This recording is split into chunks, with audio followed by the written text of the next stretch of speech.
you have an opportunity, or you find an opportunity to get to where you currently are? Well, originally I did a trial at Annabelle's. Right. For the exec chef of the garden room. Mm-hmm. And I used that job offer to then go back to Duck and Waffle and say, give me more money. Did it work? Yeah, it worked. And then after that, 3 months later, the owner was like, nah, that's it now. Because I swindled him a little bit, but... Fair enough. So then you started you interviewed for Wolfgang. Yeah. After this period. Yeah. So that process you mentioned about a few times, but just trying to get that gig, or the gig you currently have today, wasn't simple. No, it wasn't simple. I mean, as I said, like the Dorchester Collection, they've got a stringent interview process, which we know and love. And I think it was around 9 times. And then, oh my God, I got the job, which was unbelievable. And then straight to LA. When you say nine rounds of actual interviews? Yeah. And what was that, everything from? So meeting the general manager, and then meeting the chefs from the Dorchester, meeting the teams, and then cooking was obviously the hardest part with the food and beverage director of the Dorchester, the head chef, the executive chef. Wow. Then calls with the American chefs, exec pastry chef, Wolfgang. And is that everyone to basically vet that you're going to be the right well, not the right person in terms of skill level, but also culturally the right fit? Wow, that's pretty intense process. I remember the one thing that they'd said when it was John Scallon, who was the GM of 45 at the time. I remember I was cooking, and then they were all watching me, and I found it strange. I said, what are you looking at? And they said, it's the fact that you've got all the chefs in the Dorchester working with you while I'm doing a cook-off. Because that's what I do. I like bring people in, get them involved. Oh, wow. And that was one of the big things they said, which was a big tick. Yeah. Do you remember getting the job? Do you remember them saying yes? Yeah, winning the lottery. Really? Yeah, best job ever. Was there any other backup plans or options for you at that time? No, was it really? I mean, when I do something, I focus on one thing and I do it very well. I mean, I'm not saying it's always gone the right way, but I was fortunate, and yeah, I mean, just what a job. Yeah.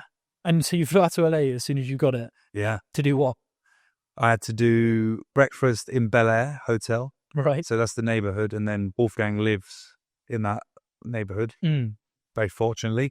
And then, so I did that, and then I was like cooking Havas Rancheros, all these Mexican dishes. And then where did I go? I went to Spargo. And I mean, I've said this story before, but he rocked up in a stretch Hummer. Literally rocked up, comes out, does a bit of service, and then drove me around, showed me where a few people lived. He's a really nice man, very nice man. Yeah, I mean, I'm sure people want to know, what is he like for you as a daily basis? He's good. He's great. He's constantly asking me about the beef. And the beef, because obviously Cut is predominantly a steak restaurant. Yeah. He wants to know about everything. He wants you to cut into the beef, send him pictures. He's amazing. I mean, when he came last time, he will go up to a new member of staff and he'll say, where are you from? They'll say, Italy. He'll say, cook me what you'd cook for your mum. And then he'd take the chef upstairs into the restaurant at 10 o'clock at night and he'd eat the food with them. I mean, wow. And people are like, what on earth? But that's what he's like. And that's that's actually caring. Right? Yeah. That's like another layer. When you say, people say they look after their staff. He does. Yeah, what you're doing. He's fantastic. What's the biggest thing you've learned from being in that group and working with him? My God. I mean, he is like an A-list celebrity chef. He's amazing. I don't know. For me, he's still so hands-on, right, and without any shadow of a doubt, the best cook. How hands-on? Like doing servers, cooking steaks. Yeah, he's fantastic. And his connections. He taught me that, you don't need to associate yourselves with chefs. You need to associate yourself with brands. And that's where he was very successful, I think. Right. Because you've done a little bit of that with Hackett and Aston Martin and that sort of thing. Is that where that influence comes from? Yeah, I think a lot of that came through that. And, did a bit with Chris as well with Aston Martin. Yeah. Obviously, Wolfgang's connected with F1. So I go to Silverstone. I mean, he's very good at all that. The stuff outside the kitchen is a big part of the brand, right? In terms of like doing those aspects.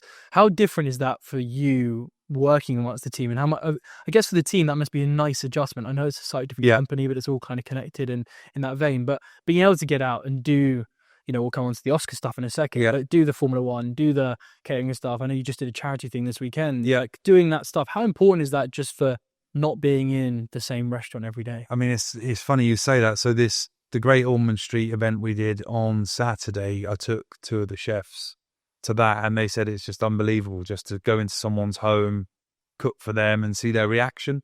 So, go into all these different events. I mean, the Hackett store we go into, Savile Row. Yeah. I sort of try and change the chef each time I go so they can experience it. And I mean, again, it retains staff because you're giving them something more and they're learning from it as well. When you first walked into kind of 45 and Cup, in terms of the new opportunity you had in the new job, was there something you wanted to try and change, put your name on? Was the pressure from yourself to do that, or did you kind of want to just see what was there and think about how you could continue what they were doing? I just wanted to make sure that I represented the Wolfgang Puck brand in the right way first, right, and earn that trust. And what is that brand in terms of the way you see it? Good produce and don't fuck it up. That's his motto. Really simple. That is Wolfgang's words. Yeah. Good produce, don't fuck it up. So, for example, mashed potato, pretzel bread, fresh every service, steaks, like no oxidization. Everything's got to just be on point. All the sauces followed to a T. When he comes in, he'll go in, he'll see the texture of the ice cream, the mashed potato, the cream spinach, and he'll just taste everything. And if Cut London's pretty good normally. So normally they're watching you. No, they're normally pretty good. So it's very consistent. So after you had that brand on lock, what did you want to do with the rock? Like, I guess it's like, just again, bring a bit of Scots into it. So what I'd learned at Scots, we did the tiger prawns with chili jam and mango chutney. Yeah. These kind of dishes which fit well as well with cut. Just a bit of seafood, more seasonality. I mean, Jamie, the chap before me, Jamie Shears, unbelievable chef. He already had quite a nice menu going on. I brought some snacks onto the menu. A bit more pasta, all that kind of thing. So just a bit more rounded menu. Understood. So going back to the events bit, the Oscar stuff, which is really well documented. You've done 2 Oscars? 2 Oscars,